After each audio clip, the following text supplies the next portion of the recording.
Welcome back to the Creatives POV podcast. I'm Noah. And I'm Ethan. And today we got a special guest, Carter Larson, on the podcast. And Carter, tell the people about yourself. Oh gosh, where do you want me to run it back from? I don't even know. From Baxter, Iowa, super small town, about 35 minutes northeast of here. Graduated with a class of literally like 32 people. I'm talking small. Went to Luther College, played basketball for a semester. Wasn't quite feeling it. Dropped out, moved to Colorado. Was there for like 4-ish months. Came back, had a little stint at DMAC. Went up to UNI. And then I've been in Des Moines for like the past 5 years. Dang. You've been everywhere. What year did you graduate? 2016. Okay, right on. Yep. That's dope. Yeah. So you do photography, right? Yes. And you do a lot of things, but how did you get into photography? I always kind of joke like the same way a lot of people did. My mom always had a camera in her hand when we were growing up, always snapping pictures. And I think just naturally it's like, oh, now it's my little sister's turn up for like horse competitions, dance competitions. And now I'm like, hey, Mom, pass it over. Dad was always super into photography. He was in the Coast Guard for 4 years, so he got to go to a bunch of super cool places, like by boat. He was the guy up in the helicopter that like brought the basket back up when the people were out in the water. That's crazy. So that's actually my film camera is his senior graduation present from his parents. Oh, wow. That's awesome. Dang. What camera is it? Canon T70. Oh, okay. If Yeah. I remember That's right. awesome. So it's cool. He's got like all the little like they're vintage, but like the little like star lens things. Oh, put yeah, up in, yeah. like the light refractors, whatever. So Dang. yeah, just kind of that. Was always like bringing my sister up to Des Moines, my friends up to Des Moines. Like, let's go do a photo shoot. Editing pictures with like who even knows like Pixap and Yeah. all Visco those, was a thing too.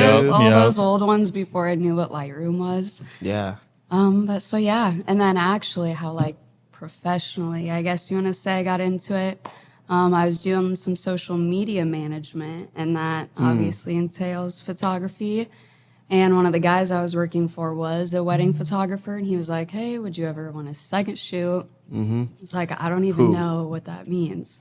It's Two Hoyles Photography. His name is Sam Hoyles. So yeah, just Is kind he of local from around here? Cool. Yep. I think he's actually like from the UK, but he's been in right on. for quite a bit. So I got to give a shout out to him because I never even like stepped foot in the wedding industry or like had any idea. And Yeah. he was kind of like, if you're feeling up to it, like I'm down to like kind of show you the ropes. So shot a few weddings with him. And then Kendall Elise Photography, I had been following on Instagram for a little bit. Yeah. And she had posted her like team application, and she was like, I'm about to have a baby. I'm looking for some extra girls to come for like dates that I'm booked or like can't make it. And kind of on a whim, I was like, whatever, I'm going to toss in my application, and had a few Zoom calls and ended up making her team. And then Nice. that dope. kind of just started it. Yeah. So how long ago was that then? That would have been summer of 2021 is like when I started doing stuff for her. Okay, Yeah. got it. And how's it been going, like being in that world? Because you do that's like weddings and stuff, right? Yeah. Is that stressful or is that like fun to you? It's definitely, I'm not a super stressful person. Like, I feel like it takes a lot to get me going. And so I think that's maybe like my key to wedding days is remembering like it's supposed to be like the best day of their lives, right? Like, I'm not here to be another element of stress or like problems to you. Like, I'm here to be like, what do you need? Like, how can I help you? So Yeah. yeah, not super stressful. It's fun. Yeah. It's fun. I can pick up on that just by like talking to you right now. You seem very like chill, laid back, so that's cool. Yeah. Yeah. What other kind of like areas of photography do you like exploring other than weddings? Yeah, it's my favorite, I would have to say, and I don't know if you call it street photography, lifestyle photography, but in the simplest terms, just people doing what people do. Yeah. Just not pose. There's no like, hey, actually, can you move this way? The light's better here. It's like, snap. Yeah. That's Just like the lifestyle moment. moments. Yep. Yeah. Have you guys ever seen like the People of New York Instagram page? Yeah. Like that was one of the first things that I was like, Yeah. So hard. That's sweet. That's it. So Yeah. What do you shoot on? I have a Canon R6. Okay. And then just 35 mil is Heck yeah. my go-to kit. Yeah. Simple, Same. easy. I'm a 35 guy. So, yeah. Yep. You got the R6. I got an R, though. It's crazy. That's what I have. That was my first camera, was the R. We got to get Yeah. you updated I know, bro. this year. So, what are your thoughts on like gear and like, different types of cameras? Like, do you think it matters, or do you think it's just like up to the creative behind the lens or behind the camera? Yeah, that's a good question. Definitely. And so it's funny because I've never been like a gear junkie. Like for the longest time, I could not tell you the difference between this camera and this camera. Like Right. I was lucky enough, the guy I was working with was like, hey, this is a good one to start out with. And I was like, cool, that's what I'll go with. So yeah, to me, it's never been about the gear because I've seen people with super dope gear and setups and you're like, how do you not create something with that? You know what I mean? And so I think it is all about the person behind the lens, because if you're not able to see it, how's your camera gonna pick that up, So it's always been the person for me, because that's the artist. Your lens is just like your paintbrush or your tool. It's not the thing. You are. So Yeah. That's good. That's cool. So, your Instagram bio says you are a realtor or were a realtor, and then off camera we were talking a little bit. Now you're kind of back in school trying to learn like law or something like that. Yeah. So, what is it like trying to balance all these different things like and photography like all together? again, I think it's just kind of taking that like nothing is stress, like view towards it. I never want to stop learning. I never want to stop bringing new things like into my environment. I never want to stop meeting new people. So I'd always kind of gone back and forth when I was in school. Like, do I want to be like in the science world? Do I want to be an English teacher? Do I want to be in the law field? Could never really pick, which is why I was so like in and out of school. Cause I'm like, man, I want to change every semester. Yeah. What'd you start in. majoring in? So when I was at Luther, I started just like a bio major and hadn't really decided where I wanted to go, but somewhere in like the medical field, maybe something with athletes. I loved like the body anatomy, just like movement in general. So that's kind of where I was at. And then literally like 3/4 of the way through the semester, I was like, man, it'd be really cool to like teach English to people who don't teach English. So then I had changed my whole second semester schedule to go that route. And then was actually in Colorado to meet my team for a tournament there. And was like snowboarding with my mom and sister and was like, I don't think I'm gonna go meet the team. They're like, what do you mean? I was like, I don't think I'm going back. Oh. They're like, what are you gonna do? I'm like, I like Colorado. And literally while we were there, called my coach and was like, I ain't coming. Found a live-in nanny job, and 9 days later took a train ride back to Denver by myself. Dang, that's crazy. Wild. That takes like a lot of courage to just like, say screw that. Like I'm gonna just do something completely different. So yeah, that's crazy. Yeah, so that's kind of where that was. But Yeah. Do you have any like regrets about your like path you've taken, or are you pretty like happy in general with like how everything's panned out? I never want to call anything a regret, because then I think it means, it's like I regret that decision, and I don't regret any decision I made because it's put me exactly where I am today, and I wouldn't choose to be anywhere else. But I do think, it's like you look back and it's like, man, I was having the time of my life playing. You get to say you're like a college basketball player, even if it's at the D3 level, whatever. My team was cool. My coach was cool. We were doing our thing. And so I do wish I would have given it like at least like a full year and like seen what it was and played it out. But, when you're from a small school, small town, they don't talk a lot about like mental health. And like, what that can do to you. And so I think maybe with some better support, I would have stuck it out. But at the time, I was just like, nah, fuck it, I'm out. Yeah. What are your thoughts on just like the college education route anyway? Like, do you think it's necessary to have a degree these days? Or do you think like you don't need that and you can just figure it out? I wish more people would have came and talked to us, or just that I would have had more people in my life that didn't go to college.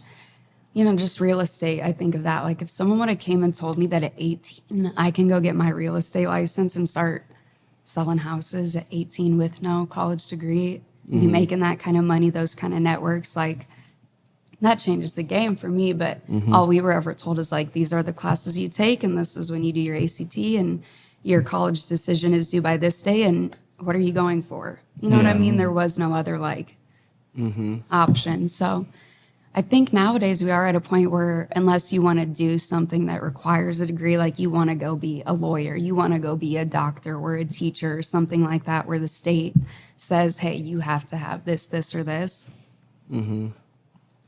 Meh. Yeah. Like, yeah. So with being in school, are you at DMAC or okay? Yep. For are you just doing pre-law or where are you taking it right now? So they have like two different paralegal options. So they have Okay. like a certificate. So I already have my associate's degree. So this is just like the fast track option, or they have like a paralegal associate of science program. So I'm just on the certificate track. So it's basically like right now my internship is we just kind of work right beneath the lawyer, like their Okay. assistants in a sense. So like doing a lot of like the research, the briefing. My last case, like my role was to go in and find all the other cases like that in Iowa. How did the judges rule on them? What are we have going for us? What's going against us? Reviewing all the medical records, you know, trying to like take all of this information and put it in a pretty folder for the attorney. So then when they go to trial, it's like, okay, this, Sure. and this. So I like it because it takes all of the different parts of my brain, and then each day is something new because there's so many different areas of like criminal law that it's like, Yeah, what kind of law are you hoping to get into specifically?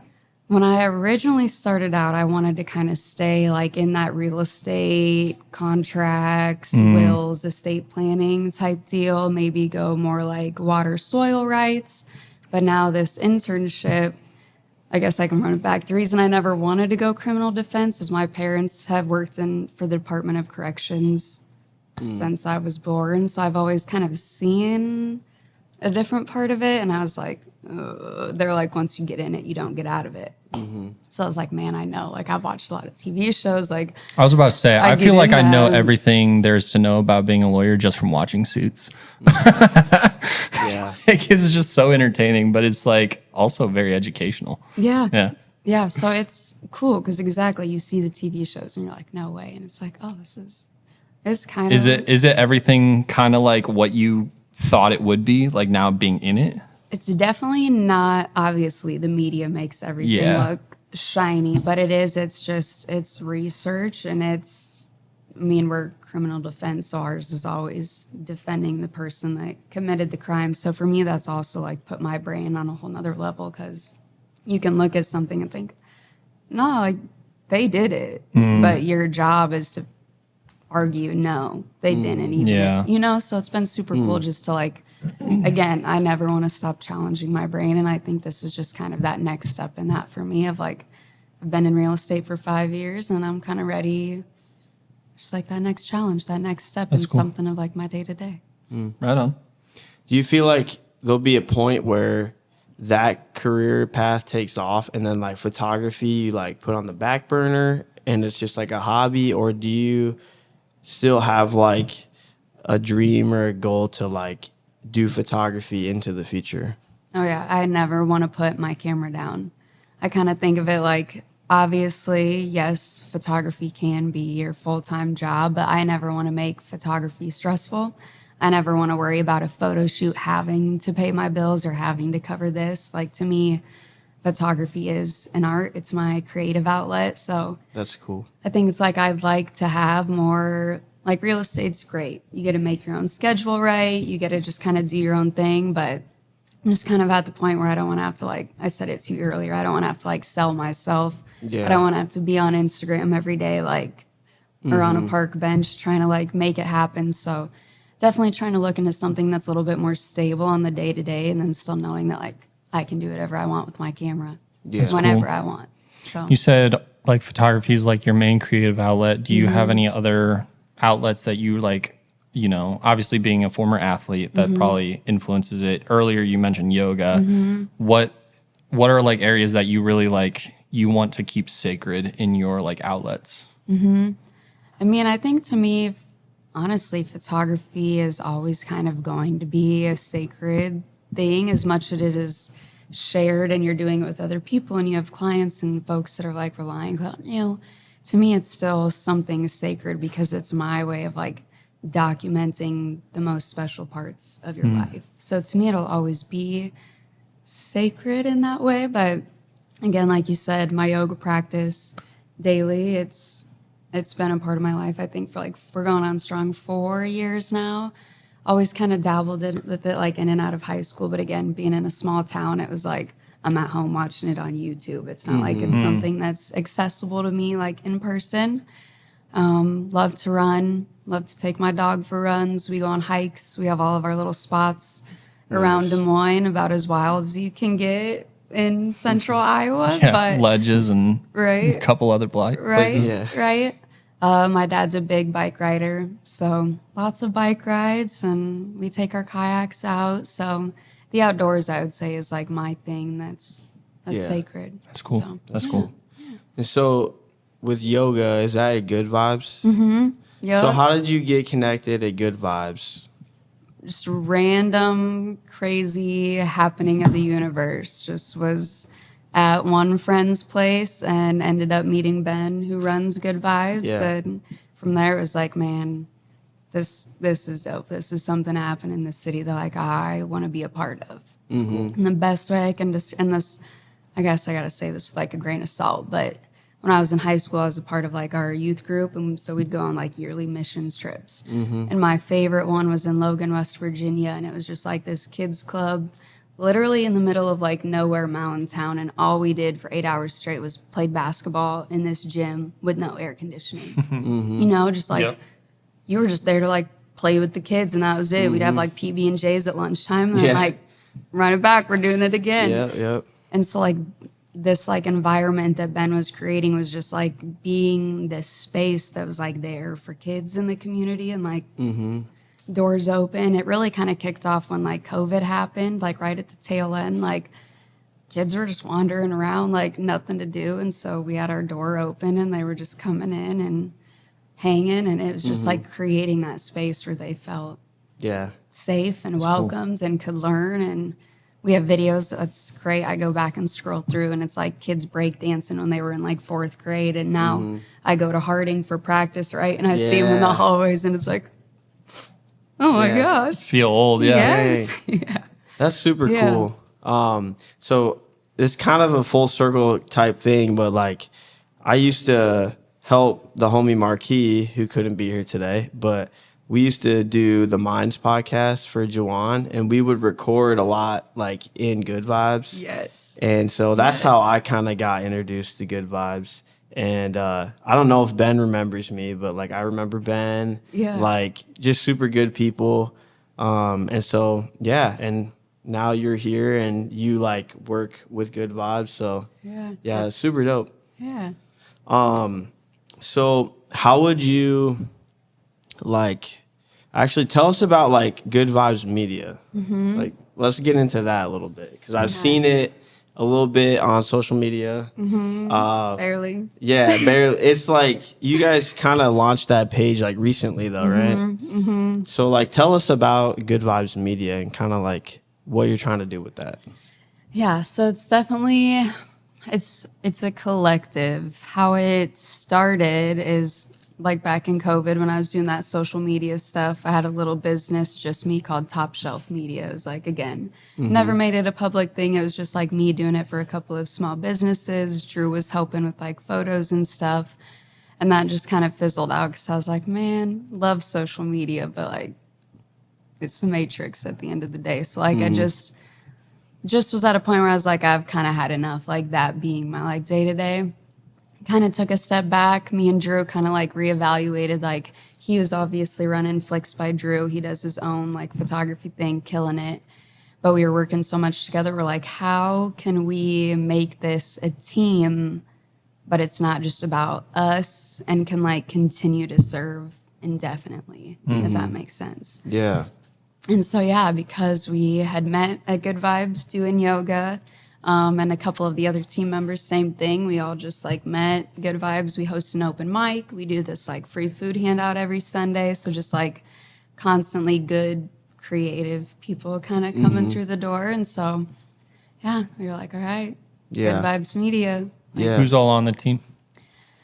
I want to say like anybody who wants to be, that's cool, because low-key, that's how we envision it as we continue to grow. But right now it's me, it's Drew, Tobias Tyler goes by Borg, Izzy Calais, he goes by We So Rooted, and then my sister Piper, Okay. just because I don't have to pay her to work. Yeah. You know, Yeah. it's like that tagline, come on, we got stuff to do. So yeah. That's cool. it. Yeah. How important is like community to you? Like having a good, strong community?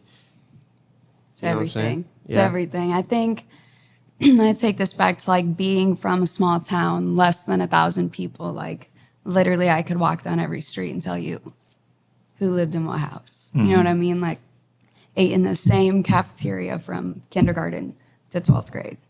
You're Yeah. walking through the halls as a senior and it's like, what up, kindergarten class? You know what I mean? Like I lived 2 blocks from the school and the lady in the front office was my godmom. So I'd be like, hey, I'm out of coffee. She'd be like, make it quick. You know, and I could like walk home, get more coffee, come back to school. So I was like, I just always had that. Like if we ever need anything, there was always someone there. Like we played, you know, we started playing t-ball and basketball since like 2nd, 3rd grade. Like we were just always a community. If you didn't have a ride, someone else's mom was picking you up. So like to me, just that idea of being able to always rely on someone and just like that bond is huge. And so that's just trying to bring that. It's crazy going into Des Moines. Way different scene than little Yeah. old Baxter, Iowa. Yeah. So just trying to build that where we can, kind of just like the people that we got. That's cool. If that makes sense. Yeah. What are your thoughts on the Des Moines like creative community? It's dope. Like Yeah. it's honestly pretty sweet. And I think if more people could truly get behind the idea of like, you know, collaboration over competition or whatever that saying is, like if people could truly like do it and not just like use it as a tagline, you know what I mean? Like when I say I want Good Vibes Media to be a collective, I mean it like if we get an inquiry for a shoot or some sort of production and it's like, hey, I know that's not my strong suit, but I know this person does that. It's like, I want to be able to call that person and be like, hey, we got this gig. I know I can't run it all by myself. I know it's what you do. Yeah. How can we work on this together? You know what I mean? Instead of Yep. like, it's not, because I want to be able to best serve the person that needs the work done. It's not to like Yeah. serve me or anything. Yep. It's like, how can I be help? So Yeah. I think it's sweet and it's got a lot of potential for growth. That's one of the things I say is like, I think Des Moines could be like the next Denver, the next Chicago. Like it has that potential, but all the cool people got to stop leaving. You know, I Yeah. say that too. Like, I think we got a big thing where like Sure. all the creatives are like, well, there's no scene here, so I am going to go to LA. I'm going to go to You this hear place, that, cool this people? place. Stop leaving. Stop So leaving. many people I want to call out right now. Yeah. For real. Yeah. Is there anything that you think is like missing, like that you could specifically point out, or is there anything you want to see more of? Like, is there more? Obviously, there's a lot of photographers. Unique but ideas. unique ideas. Okay. Go ahead. Go ahead. Go ahead. Yeah, yeah. I'm here for that. Again, it's my love-hate relationship with social media, right? Like a trend can become a trend and then it's literally just what everyone's doing. And then Yeah. I feel like at what point does a trend like overtake your ability to show up to the table with like something that's you and not what you're doing because we all saw the same person post it. Same with like presets, like love presets, but man, you can buy the same one I bought and you bought. And now we're all putting out pictures that, that's, I don't know. Yeah. Again, I think it's like social media has that ability to help so many people grow and you can learn so much. But at the same time, I think it's kind of hindered our ability to like create organically within ourselves because we see so much of what everyone else is we're doing. And then we're like, I want mine to look like that. So then that's what we're trying to recreate instead of just going out and doing like what we do. I don't know. That's true. Yeah. I feel like we've had a lot of similar conversations like with past like guests and stuff, but I think Mike, who we had on like 2 guests ago, he was saying like he's trying to create more for himself instead of trying to like impress people. And I think that that's like something important that everyone should like kind of reevaluate before they create something. Like, are you just doing it for the clout, or like are you just doing it to be popular, to like fit in, or are you like doing it because you genuinely feel good about it, you know? Exactly. Yeah, I don't like, know. no, to a T. Like, I feel that same way, like going into wedding days, right? Like, I feel like so many photographers have this idea that they show up to on wedding day of like, I need to get this, I need it to look like this, I need it to do this. And like in a way, just for them to turn around and like post it for everyone else to see instead of like, I'm here to like create for me and this person, like their special day. So I'm like, if I'm getting it out right, like they're so worried about what everyone else is going to think of the work that they don't just like do the work. Yeah, I think there's like that fine line between like capturing a moment and creating a moment. Because sometimes whenever you create a moment, it can come across like so inauthentic. Like, oh, I need everyone to like, I don't know, like manufacture something and not actually let something happen and capture it. Yes. Like, I think there's a lot of like riding that fine line because like there's a time and place for both. But if you're only, I don't know, if you're only capturing or like so focused on the candid, you'll never actually, you know, get something that you can like feel really good about like artistically. Or if you only care about like, you know, composing and manufacturing something, you're never going to actually find like the joy behind the moment. Literally. I don't know. No, exactly. Like going back to exactly what you were saying, like the creating for yourself. There's this photographer out of Cincinnati. I think his name's Roman Mayambe. Probably didn't say last name right. But he's got this series that he's been doing, and it's like athletes in unconventional spaces. And it's kind of that idea of like creating for yourself. Like, you know, it's like I have this idea and I want to execute it. And it's not necessarily because I'm going to get paid on it or because someone's asking me to, but I just want to go create. Yeah. And I feel like we kind of do have I don't want to say a lack of, because there's so many people doing so many cool things. But yeah, people that are just like down to create for like creation's sake. Yeah. If that makes sense. I feel like everyone's to a point where they're like, well, I'm a photographer, so if I'm going to do that, then like I need this. It's like we're all just, I don't know. Yeah. Is there any like passion projects that are on like your mind that you're like, I really want to do that? Like those original ideas that you got and you're just like waiting to do it? Or do you have any examples of like passion projects that you've been a part of or like you've done? I don't know if you want to call it a passion project, but like good vibes. Like that is my favorite thing to photograph. Like open mic nights.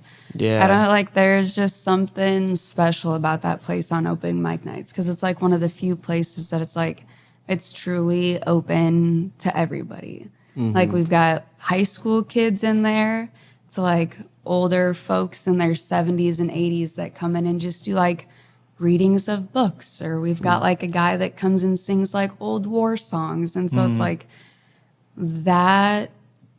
I think I just need to take that aspect of it of like people, again, like we said, people just doing what people do.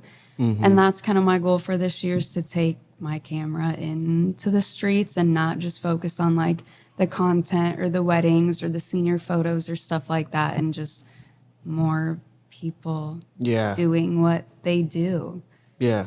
So yeah. Yeah. That kind of answers it, I cool. Yeah, guess. that's cool. So we can expect to see some more of that or as the year goes on. Then. Yes, yes. Okay. People of Des Moines, people of Iowa, Yeah. people So of the with Midwest. like lifestyle, street photography, weddings, seniors, families, whatever, like all of them kind of, as a creative, I think we can all attest to this. All of it sometimes gets thrown in a blender. What would you say like your style looks like for like whenever you capture photos, editing, and then like what you look for to create your moments? I'd say my editing style is very natural. I'm not one that like I don't want to mess with the colors a bunch. Like my goal when I capture a photo is to edit it the least amount that I possibly have to. And not because I don't like editing, but because I believe again, like I'm capturing the moment. Yeah. I'm not capturing it to then go and change it behind the scenes. Like I want it to reflect as truly as I can what I captured in that moment. So yeah, very kind of natural, true to tone. I do always love a little filmy vibe, obvious. Who doesn't love like a good retro feel? And then I guess when I'm shooting, what I look for is I'm a sucker for natural light, getting more comfortable with my flash and like having some fun creating with that. But I love the light. I'm always going to look for it and try and find it and play with it. So, What are your thoughts on like people who edit their digital photos to look like film instead of shooting film? And I'm a little guilty of this sometimes myself. I know. But what are your thoughts though? And you can roast me. You can, No, I am too. So that's why I'm like, I'm going to roast myself right alongside you. But I don't know. I guess, and again, I think it just comes the more you learn and grow and know. So like when I first got into it, that's like the trendy editing style, right? It's like people are putting pantyhose over their cameras. Like we're making it super warm and yellow. Yeah. We're putting the grain up to like 55, you know? And I think that's, again, you see that's what everyone else is doing. So you're like, oh, that's okay. And then the more I've learned to love my own actual film camera and like those images that it come, whatever. It's like my digital is my digital. And if I want a film look, take the time to learn how to shoot film. Yeah. If that can say that without like sounding like a, Yeah. I think don't like know. sometimes people like almost going back to like manufacturing something instead of just like letting it speak to like the authenticity of it. But like I'll be in situations sometimes and like I shoot with an R5 and like, 45 megapixels is terrible in low light. So like in a harsh like shadow environment, you'll see like a lot of that noise like come out. I think giving it like the photo, whatever it calls for and needs. Like sometimes people forget, oh, hey, like it's okay to like blur the lines a little bit, Now I have my thoughts about like the whole pantyhose over the lens thing. And I'm like, I want to okay, hear them. I want to like, hear them. I don't know if I don't know if I can jive with all that, but like leaning into like whatever a moment needs, like, you shot something that is like super overexposed. That doesn't mean the shot's lost. Like give it whatever it needs, like give it some love. Or we were talking about this recently. Like you're like, I think you were worried about one of the shoots we had recently in low light, and you're like, I don't want to like crank my ISO. I'm like, just do it. Capture the moment for what it is, and deal with the consequences later. Like whether that's denoising the hell out of it or, throwing some grain in the shadows. Yeah. I feel like you can like really overthink your like ability, when I don't know. I'm thinking about that shoot. I was like really overthinking, like, dang, like I don't want to mess up this shoot. And I was like overthinking settings and stuff, but nah, it's like you just gotta not second guess yourself and just trust your instincts. Yeah. But I think so many people think about that like setting. I don't know, like I'm a gearhead and like I want to make sure that like whatever tool I'm using, like I'm maximizing it. But I think sometimes like, I don't know, like I was talking with Jaden this morning and he's like, yeah, someone asked me to film their wedding, like on his like camcorder. I'm like, dude, I think that more of that would like almost take people down a peg, myself included, of being like humbling yourself to be like, just use whatever tool it is and capture it the moment for what it is. And I don't know, like it'll live on forever if you want it to. Nobody's going to remember in 30 years if you shot that on, 45 megapixels. And if you shot it raw, if you shot it JPEG, nobody's going to care. Yeah. It's like the things that only we think about. Yeah. It's like true. Yeah. So what kind of like has inspired you like creatively in your journey, like your editing style and your approach? Like you mentioned that one guy out of Cincinnati. Who are some other people that like inspire you? I always battle with this one because I've never been the person that's gotten, like I have inspiration, like Annie Leibovitz is like, I never know if I say her last name right. She's like an old-time photographer, loves her natural light. Like I love her style and like I'm inspired by her.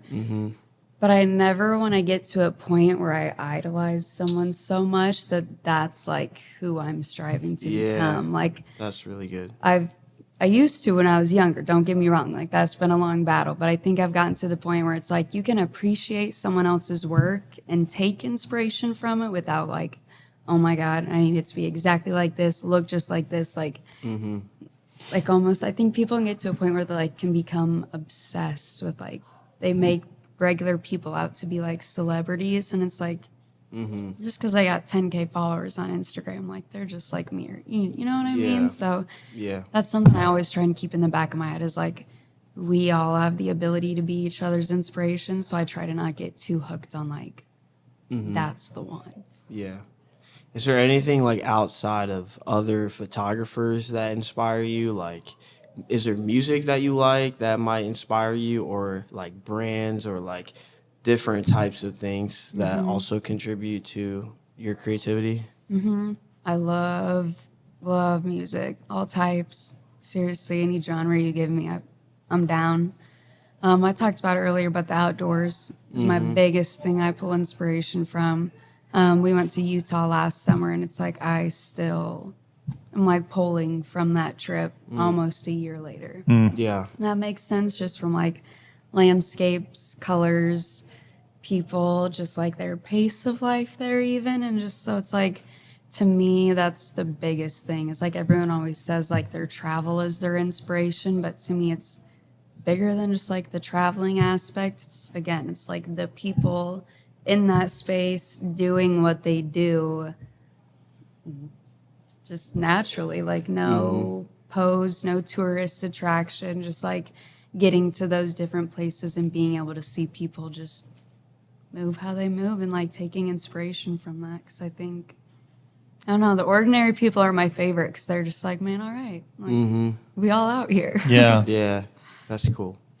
What do you think, like, where do you see like photography kind of like going? Like, and there's no like right answer to this. Like, this is just solely off of like what you think. Like, is there any like trends that you see like coming on the horizon, or is there anything that you Or think trends that are here and you're like, nah, that ain't it. Yeah. I mean, Like pantyhoses on lenses. Yeah. I gotta be careful because I think people can take different things as like attacks, and you're just talking generally. The biggest thing I have, and again, it's just like people making weddings out to be something so much more than what it's supposed to be. You know what I mean? It's like two people that have chosen to spend the rest of their lives together, and like that's what the celebration's about. And so it just blows my mind when people can go and make it so much more than that. Just like, I don't know. I would just wish people could kind of get back to a point, kind of come back down to earth a little bit and realize like whether you're spending $150,000 on your day or like $500 on your day, like it's the memories and the people that are around you at the end of it. Like the big glamorous stuff, like Yeah. it's going to be gone in 24 hours when you got to clean up that venue. So True. That's true. That's crazy. I'm getting married soon. I was about to say, I think about that know. long and hard Yeah. the next 2 months. yeah. you got my girl shooting your wedding too. Yeah. Are you gonna second shoot? Maybe. Cool. Hey, that'd Maybe. be dope. I have it Who's shooting your on my wedding? calendar Oh, as Ella a Walker? Yeah. as a potential keep it off just in case. So Cool. I don't know who else would second shoot. I don't even know if Ella is gonna consider. I don't know. I just don't know. I'm supposed to actually hit her up soon, I think, and just like check in, see what's you guys up. should so, get her, do like a Zoom call, Yeah. one with her. Yeah. Catch her when she's back She's in town. dope though. She's really good. Yeah. Should have some good insight. What are some, whether it's personal horror stories or red flags you've had with clients or people you've worked with? Mine is always, and I guess how do I say this politely? It's always, and I think this goes for just about everybody, but it's always like the unruly. I can't even say groomsmen because it's been bridesmaids too before, but it's just always like the unruly ones that take it that next Trying to be level. the main character. Yeah. That's like my biggest red flag is like, man, if you're supposed to be your homie's wedding day, right? And you're making a fool of yourself, like, I guess that's like my biggest red flag. And venues that don't think about photos. That just popped in my head. That's like a venue red flag. But like when I pull up to a place and it's like, did you guys even think about where they were going to be Yeah. standing at? I feel like, It's kind of like a different red flag. I don't shoot weddings, but like I kind of understand what you're saying. Like when I've done shoots, like paid shoots with people, and I'm getting paid to do it, so I'm like working with what I got. Yeah. And it's like I'm going to the place that they specifically wanted, but it's like they didn't even think through that. And so then you're thrown for a loop. You're like, how am I going to make this look, you know? And then I feel like the easy answer is just like embrace it for what it is, but it is frustrating though. Yeah. Very I shot a frustrating. wedding last fall, and right next to the venue, there's like some like, this is in a small town, but some like festival like at a bar. Like, so there's just like a bunch of like motorcycles and trucks and everything like that. I'm just like, kind of what you said, you just gotta embrace it. Or like, this is what we have to work with. We've already shot a crap ton of photos inside. Let's go outside and figure something out. And we did, and they were so. Yeah. Bad lighting at a venue. Yeah. Oh, Red yeah. flag. Yeah. You want to know my biggest like red flag? My biggest red flag is when you send your photos to someone and you've put in the work editing and they will edit over your edit. That hurts so bad. Because sometimes I be pulling like 3 a.m. nights, like trying to get people photos. Who we talking to, Noah? Let them know. You know. I'm just kidding. Yeah. And they put a nice little like Instagram Yeah. filter. It has their Visco filter on top Yeah. of your. With love. I had don't that appreciate it. conversation. It was like right whenever I was starting out. And it was actually with a video. Like I made like a mixtape for someone who paid me for a basketball like mixtape.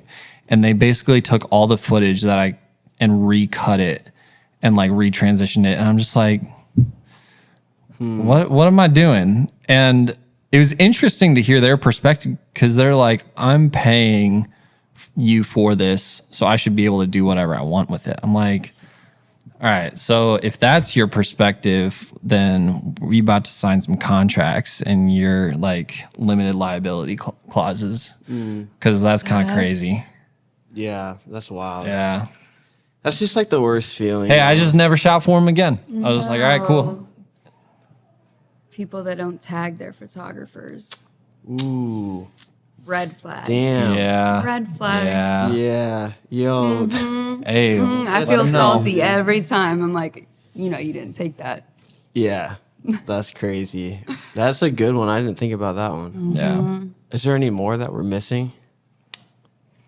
I'm sure there's a lot. It's not like necessarily a red flag, but it's just kind of like, all right, what are we doing? If someone like asks you, like almost like is initially trying to start the booking process before they realize what you charge, and then they start getting cold feet whenever they, starts talking about money, they're like, actually, we're gonna look somewhere else. I had that happen a couple weeks ago where they're just like, hey, we'd like this shoot, whatever, like dates. I'm just like, great. They're giving me all the information. I didn't even ask. And then I was like, this is what it's going to cost for these many hours. This is the deliverables. And they're like, great, we'll get back to you. I'm like, yeah, okay. Well, you can just delete my number at that point. Damn. Do your research, people. Money makes me so uncomfortable. Like, that's my least favorite thing. People will ask me, like, okay, so how much for a shoot, like for senior photos? And I'm like, whatever you want to pay. Like, It's really hard. I I'm cannot not a set a business- price. Like, Yeah. I can't. I'm not a business person. Like, I don't have that mind. It's like I know what I'm worth, obviously. Like, and I want to like be straightforward, and Yeah. I'm working on that. But it's really hard though, because it's also like I genuinely just love people, and I just want to like help people so bad that it's like I don't want to be like an inconvenience. But Yeah, and I've had that conversation with people too where they forget that, yes, it's only taking me 20 minutes to edit this reel for you, but it took me years of time to execute and perfect the craft that I'm doing for you. So you're really not paying me for 20 minutes of my time. You're paying me for years of time that I've put into my craft, but also like the gear I'm using, I guarantee you're not going to want to like have me rent out if I was without gear. Like, yes, I own it, but like if you wanted me to rent this, like you're probably looking at a big increase in that like price tag that people just forget. They're like, well, you already have the camera, you already know how to do this. How are you charging me this much? I'm like, well, do you want to learn how to do it? Because I will gladly teach you, and I will charge you to teach you. Yeah. You're like, here, you can buy this, this, and this, and then Yeah. you can own the equipment, and then, then I'll Yep. shoot it for you at this price. But, Exactly. yeah. Man, that was a good topic. It That's, yeah. was a good topic. We were talking about social media a little bit earlier, and then like even a little bit off camera, but like sounds like you have kind of this love-hate relationship with social media.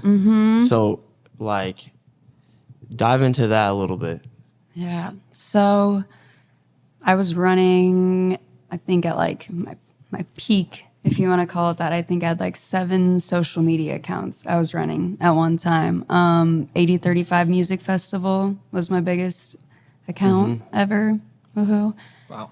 Yeah, it was fun. But it just kind of like with real estate, it got to that point where I was in it so much every day, and then you just see everything on social media, and then you see people in real life.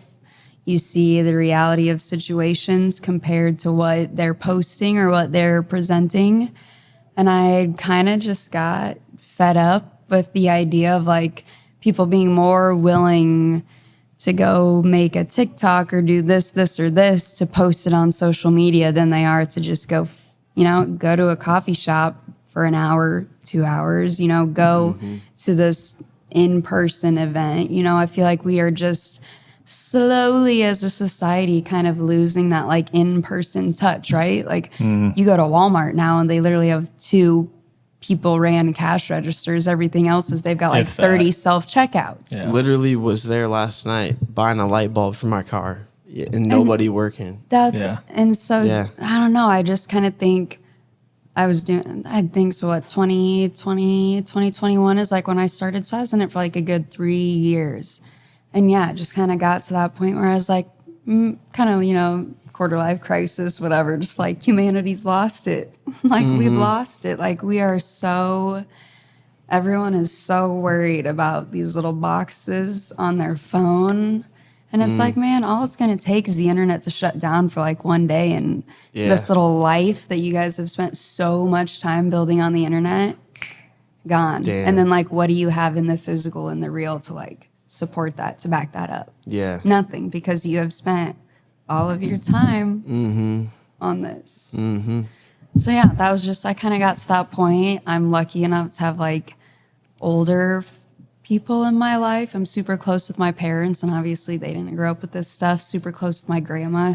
She definitely didn't grow up with this stuff. So just like having that relationship with them and like knowing what their life was like and just like how they went about things and then how we do things now. And it's just like, I don't want to get stuck in that idea of like, you know, ordering my groceries and never like going to the store to see the human, or like, Right. I just kind of grew sick of like the all behind the screen stuff, and just kind of felt like I needed to get back on the ground. And Yeah. That's good. You know, I kind of noticed this, but it's like when I go on trips and I'll like go to, you know, different places, it's like, oh, I want to like, and it is the creative in me. Like, I want to take a picture of this, right? But then like you can like get caught up in like the kind of what we've been talking about this whole time. Like, oh, I need to make this into like a post, right? I need to make like a little photo dump thing. And it's like, bro, just like enjoy like your coffee and just like enjoy, you know, being present in real life. Stop thinking about that, all that other shit. But And it's like, you can snap that photo, you know what I mean? It's like, we are creative, so our brain is going to go like, oh, this does look cool. I do want to take a pic of this. But like you said, not getting so caught up in like, hold on, I'm going to go grab my actual camera because that looks better than just my phone. And then it's turned into like an hour-long process, and now your coffee's cold. right. You know what I mean? It's like that balance of like, I can take the picture to remember the moment, but then how do I settle back into that moment and be there for it? So Yeah.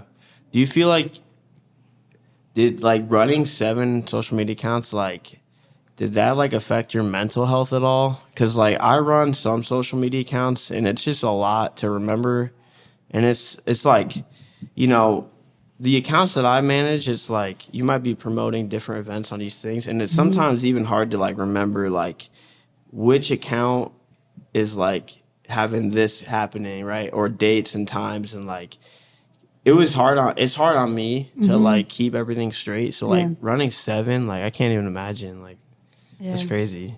yeah, and it was like, I got to give a round of applause because there are people that do it and run way more than that and do it very successfully and effectively. And I think it does.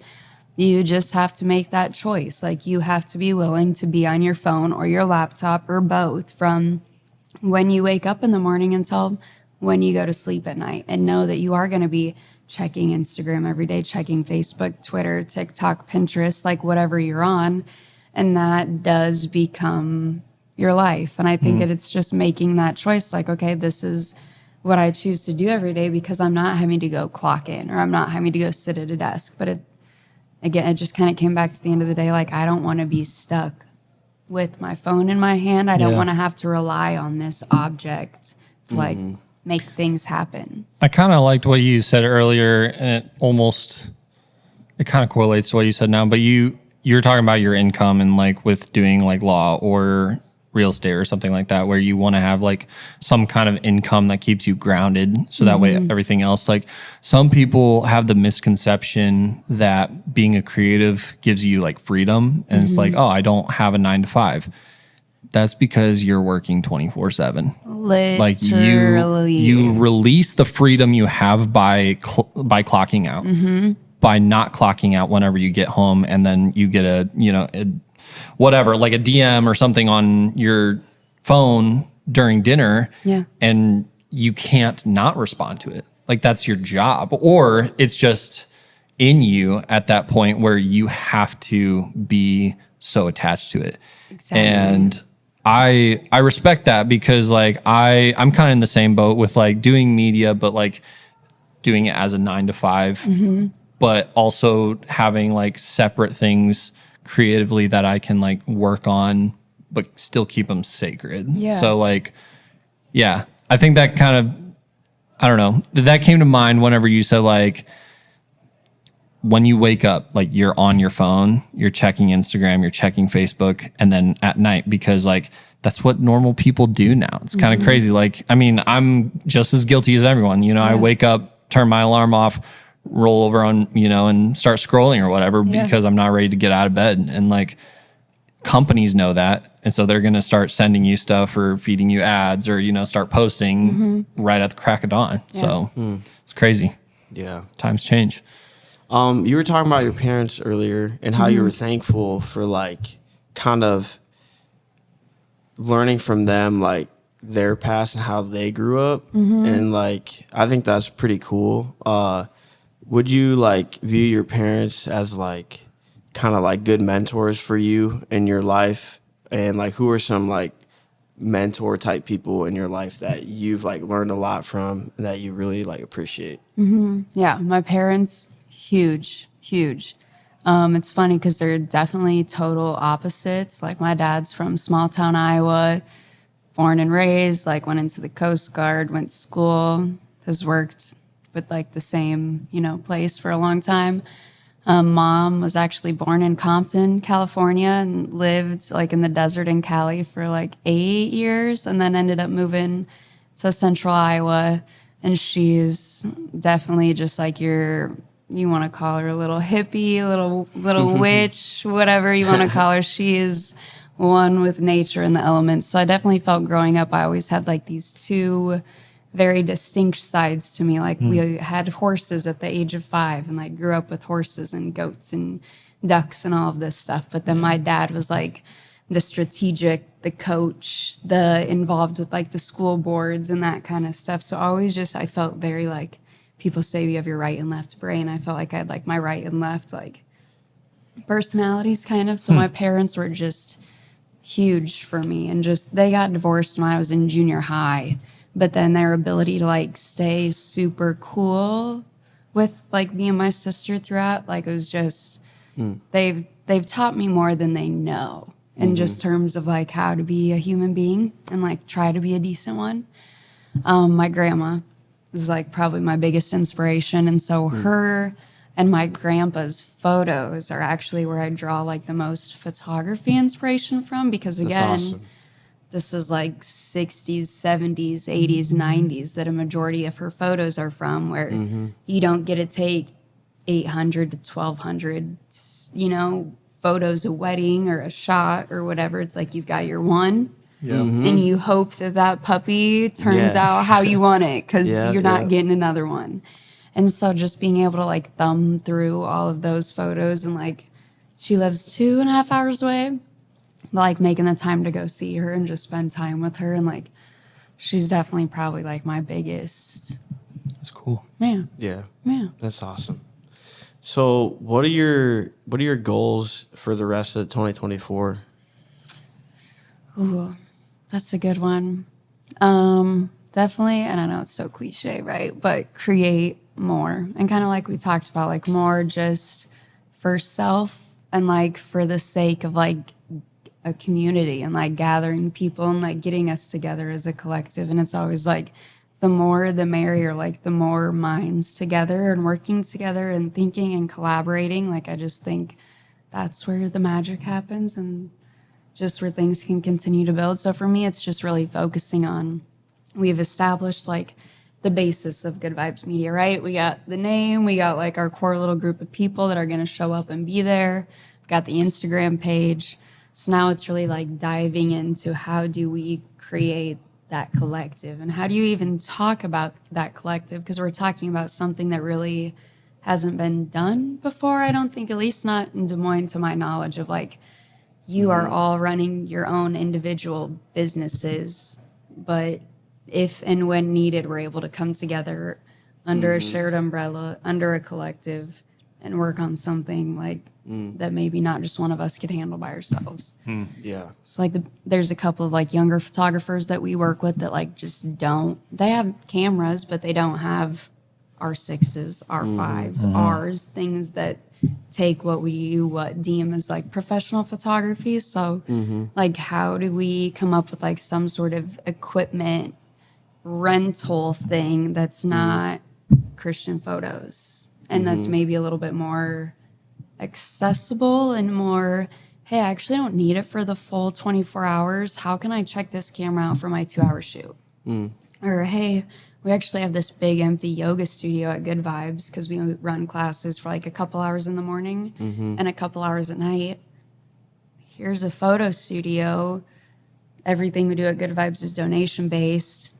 Here's a donation based studio. And like just trying to make photography and videography and just like creating more accessible Yeah. to everybody, because I feel like sometimes it can seem so far away when it shouldn't be. Yeah. You can create with the phone, and almost all of us have those. Yeah.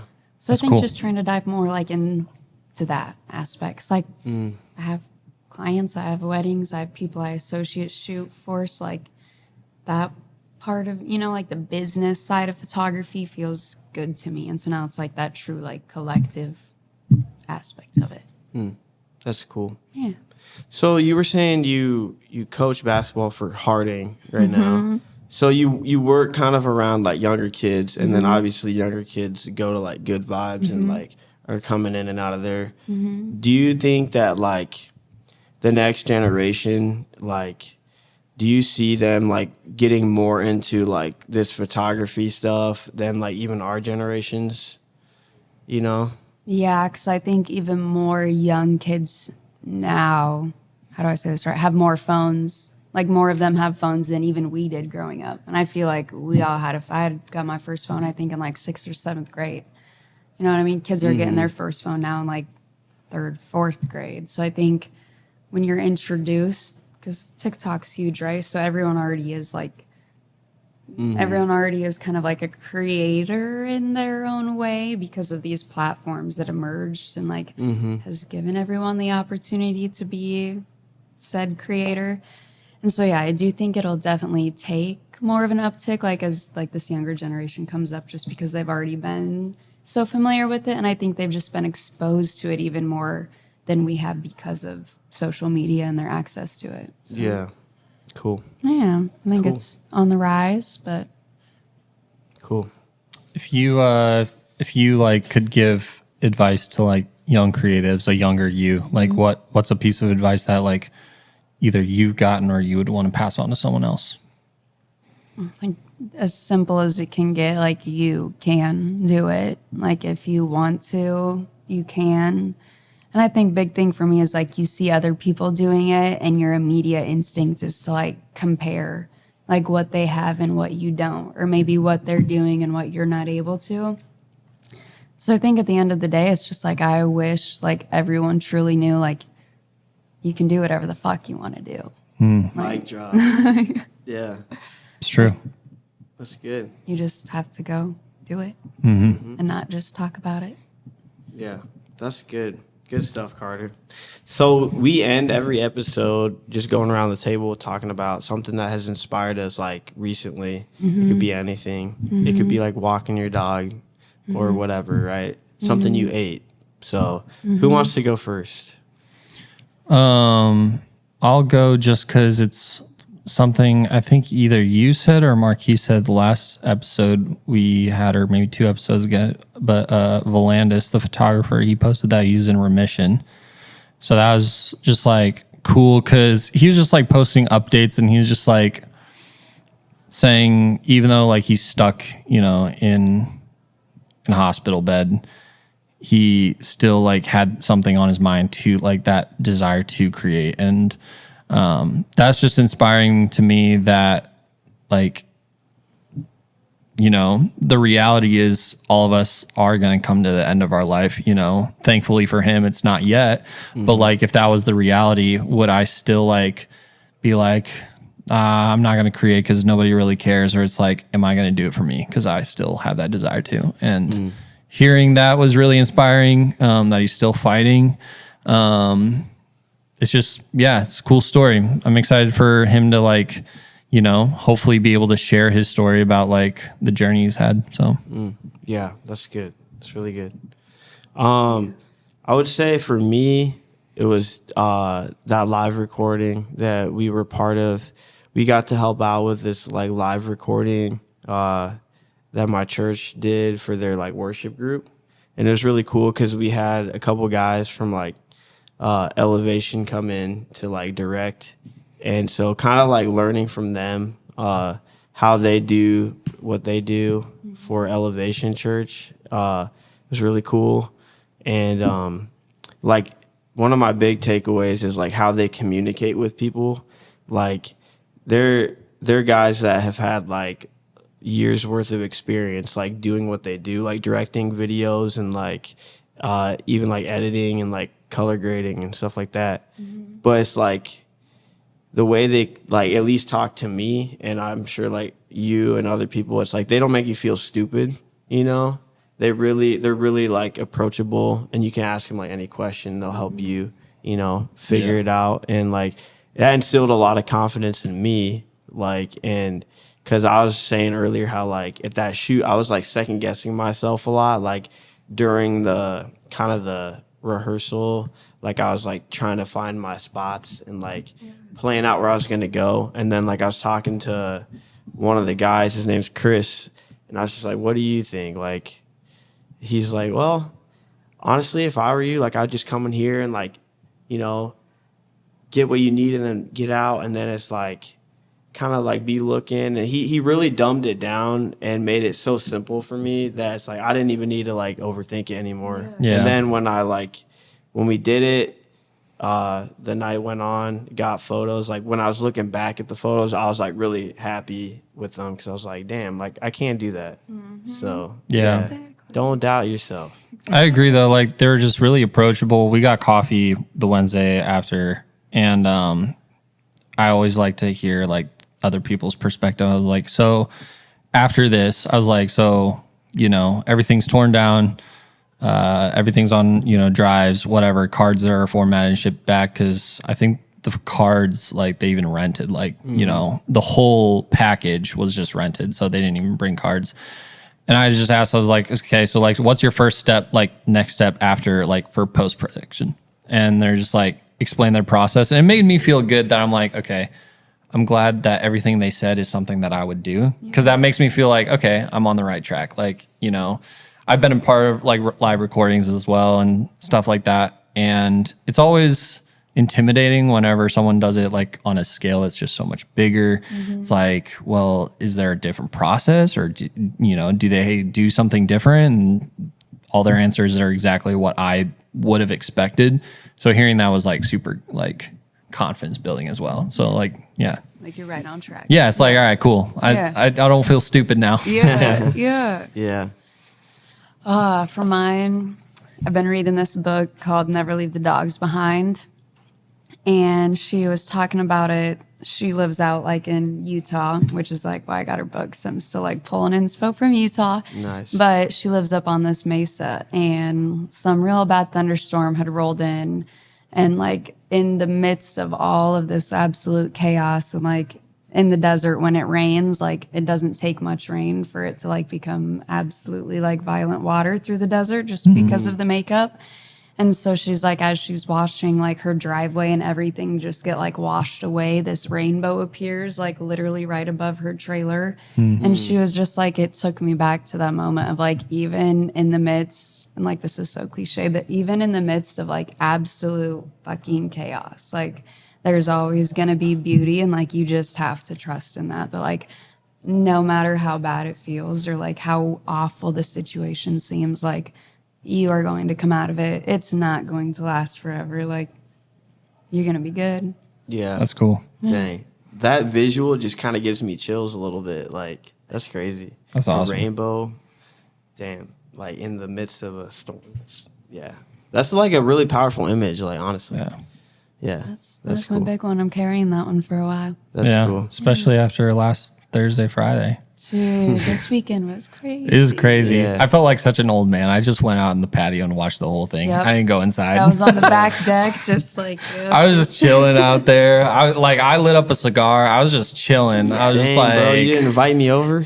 I wouldn't have said anyone drive in it. Yeah, but yeah, I was fair. like, listen, I mean, if it That was sounds gonna fun, like man. go crazy, like, I mean, yeah, it was windy, but I was like, it's vibey. I love a good storm. it was sweet. The sirens, not so much. They Yeah, did they're not a block or two stop. from my house too, and I'm just like, Where this do you is live so at? loud. West Des Moines over by Valley High School. Okay. Yeah. Yeah. So it's crazy. But yeah, it's a good episode. We need that rain though too. Yeah. You know. It was nice. Yeah. Cool. Well, thanks for coming being on. Carter. Yeah, this was good. Yeah. Thanks for the invite. This was another episode of the Creative POV podcast, and we'll catch y'all on the next one.